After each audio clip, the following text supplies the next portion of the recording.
जय श्री कृष्णा। होली भारत के सबसे पुराने पर्वों में से है। यह कितना पुराना है इसके विषय में ठीक जानकारी नहीं है, लेकिन इसके विषय में इतिहास, पुराण व साहित्य में अनेक कथाएं मिलती हैं।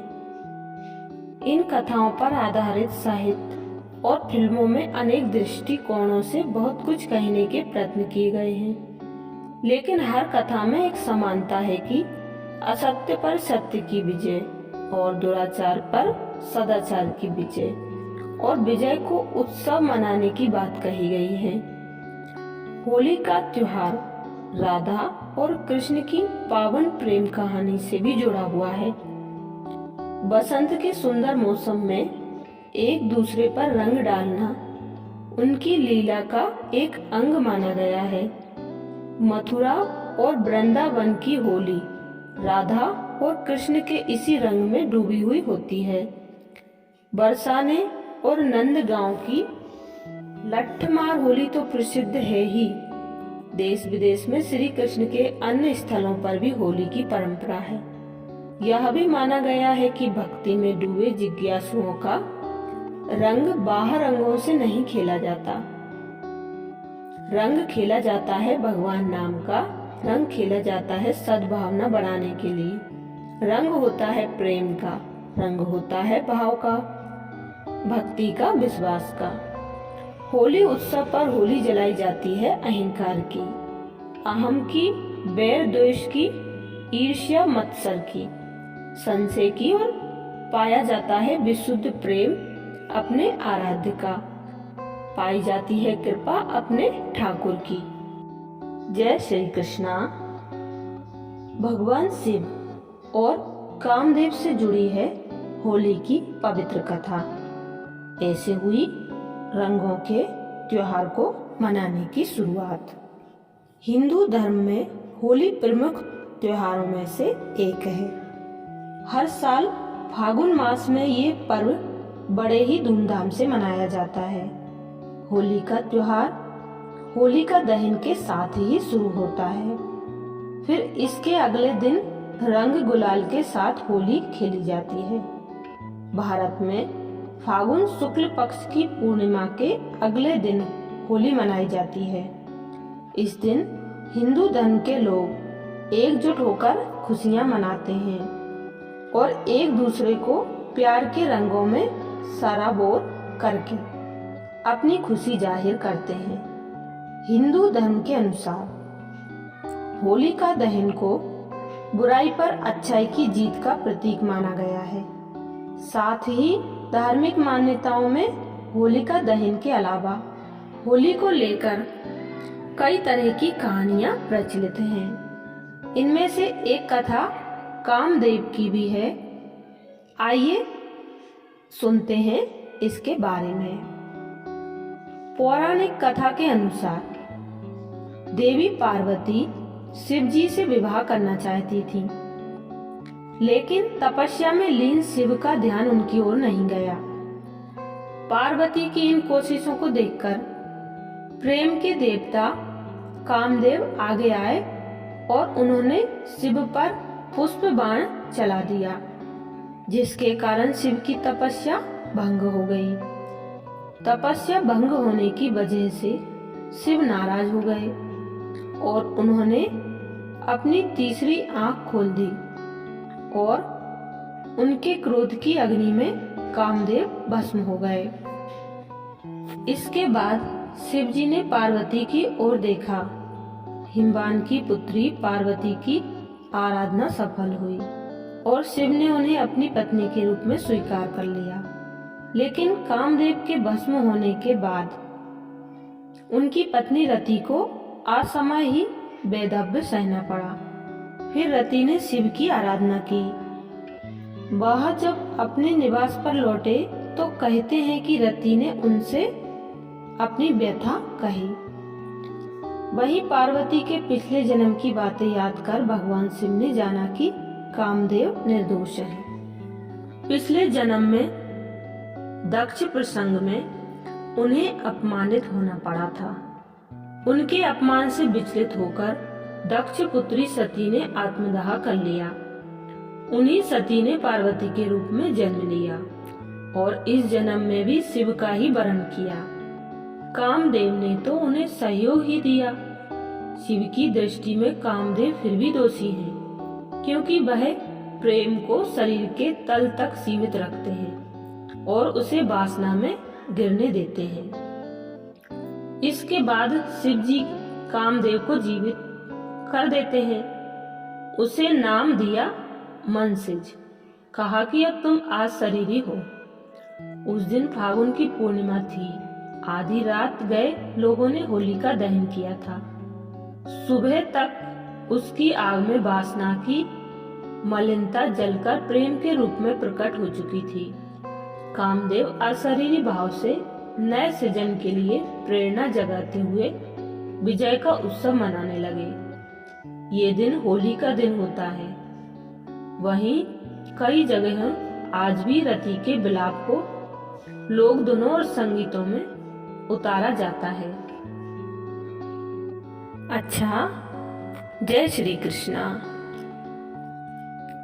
अब सुनेंगे हम भक्त प्रहलाद और उसकी बुआ होलिका की पौराणिक कथा। किसी भी पर्व पर पूजा पाठ के साथ ही कथा का भी विशेष महत्व होता है। होलिका दहन के समय भी कथा करने का विधान है।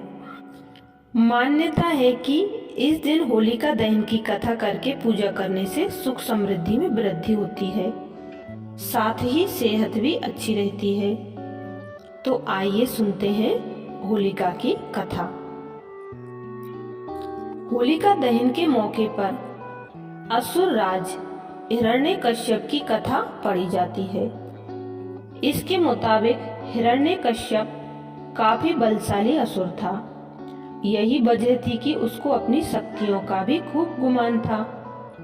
उसका यह अभिमान इस कदर बढ़ गया था कि उसने संपूर्ण प्रजा को उसे भगवान मानकर पूजा करने का आदेश दे डाला। उसने यह भी कहा कि अगर उसके अलावा किसी और भगवान की पूजा की गई तो वह ठीक नहीं होगा। असुर राज हिरण्यकश्यप का अभिमान इतना बढ़ गया था कि क्या प्रजा, क्या उसका अपना वारिस यानी कि बेटा, उसे यह नहीं पसंद था कि उसके अलावा किसी और की पूजा की जाए। लेकिन उसका बेटा प्रहलाद नारायण का परम भक्त था। वह हर समय श्री हरि का नाम जपता रहता था। हिरण्यकश्यप को इससे काफी समस्या थी। कई बार उसे खुद समझाया तो कई बार अपनी सभा के मंत्रिमंडल को भेजा, लेकिन प्रहलाद पर इसका कोई असर नहीं हुआ। वह तो बस हरि भक्ति में ही लीन रहते थे। हिरण्यकश्यप के लाख समझाने के बाद भी जब प्रहलाद नहीं माने तो असुर राज ने दूसरी ही युक्ति निकाली। उसने अपनी बहन होलिका को बुलवाया। इसके पीछे यह कारण था कि उसे वरदान में एक ऐसा दुसल्ला मिला था जिसे ओढ़ने के बाद अग्नि उसे छू भी नहीं सकती थी। हिरण्यकश्यप ने होलिका को यह आदेश दिया कि उन्हें प्रहलाद को अपने गोदी में लेकर अग्नि में बैठना है, ताकि भगवान विष्णु का नाम लेने वाला प्रहलाद जलकर भस्म हो जाए, या फिर अग्नि के डर से वह हिरण्यकश्यप को अपना भगवान मानने लगे। हिरण्यकश्यप के आदेश पर होलिका अपने भतीजे प्रहलाद को लेकर अग्नि में बैठ गई। उस समय होलिका ने वरदान में प्राप्त वही दुसल्ला ओढ़ा हुआ था। यह सब कुछ देखकर भी प्रहलाद तनिक भी विचलित न हुए। पूरी श्रद्धा से वह भगवान विष्णु का नाम जपते रहे। थोड़ी ही देर में कुछ ऐसा हुआ कि शांत मौसम में भी तेज हवाएं चलने लगी। वह भी इतनी तेज कि होलिका का दुसल्ला हवा में उड़कर प्रहलाद के ऊपर चला गया और वह अग्नि में जलकर भस्म हो गई। होलिका दहन के पूर्व पूजन के दौरान असुर राज हिरण्यकश्यप और भक्त नारायण प्रहलाद की यह कथा पढ़ने का विधान है। मान्यता है कि जो भी जातक इस कथा को पूरी श्रद्धा से पढ़ता या सुनता है, उस पर श्री हरि विष्णु की कृपा बनी रहती है, उसकी सभी मनोकामनाओं की पूर्ति होती है, साथ ही जीवन की सभी परेशानियां भी दूर हो जाती हैं, सुख समृद्धि का वास होता है। अच्छा, जय श्री कृष्णा। होली से जुड़ी हुई कंस और पूतना की भी कथा प्रचलित है। कंस ने मथुरा के राजा वासुदेव से उनका राज्य छीनकर अपने अधीन कर लिया। स्वयं शासक बनकर अत्याचार करने लगा। एक भविष्यवाणी द्वारा उसे पता चला कि वासुदेव और देवकी का 8वां पुत्र उसके विनाश का कारण होगा। यह जानकर कंस व्याकुल हो उठा और उसने वासुदेव तथा देवकी को कारागार में डाल दिया। कारागार में जन्म लेने वाले देवकी के 7 पुत्रों को कंस ने मौत के घाट उतार दिया। 8वें पुत्र के रूप में कृष्ण का जन्म हुआ और उनके प्रताप से कारागार के द्वार खुल गए। वासुदेव रातों रात कृष्ण को गोकुल में नंद और यशोदा के घर पर रखकर उनकी नवजात कन्या को अपने साथ लेते आए। कंस ने जब इस कन्या को मारना चाहा तो वह अदृश्य हो गई और आकाशवाणी हुई कि कंस को मारने वाले तो गोकुल में जन्म ले चुके हैं। कंस यह सुनकर डर गया और उसने उस दिन गोकुल में जन्म लेने वाले हर शिशु की हत्या कर देने की योजना बनाई। इसके लिए उसने अपने अधीन काम करने वाली पूतना नामक राक्षसी का सहारा लिया। वह सुंदर रूप बना सकती थी और महिलाओं में आसानी से घुल मिल जाती थी। उसका कार्य स्तनपान के बहाने शिशुओं को विषपान कराना था। अनेक शिशु उसका शिकार हुए, लेकिन कृष्ण उसकी सच्चाई को समझ गए और उन्होंने पूतना का वध कर दिया। यह फागुन पूर्णिमा का दिन था, अतः पूतना वध की खुशी में भी होली मनाई जाने लगी। अच्छा, जय श्री कृष्णा। होली से संबंधित एक प्रचलित कथा है कि राक्षसी ढूंढी थी। राजा पृथु के समय में एक ढूंढी नामक एक कुटिल राक्षसी थी। वह अबोध बालकों को खा जाती थी। अनेक प्रकार के जप तप से उसने बहुत से देवताओं को प्रसन्न कर वरदान प्राप्त कर लिए थे कि उसे कोई भी देवता मानव अस्त्र व शस्त्र नहीं मार सकेगा, ना ही उस पर सर्दी गर्मी और वर्षा का कोई असर होगा। इस वरदान के बाद उसका अत्याचार बढ़ गया, क्योंकि उसको मारना असंभव था। लेकिन शिव के एक शाप के कारण बच्चों की शरारतों से वह मुक्त नहीं थी। राजा पृथु ने ढूंढी के अत्याचारों से तंग आकर राज पुरोहित से उससे छुटकारा पाने का उपाय पूछा।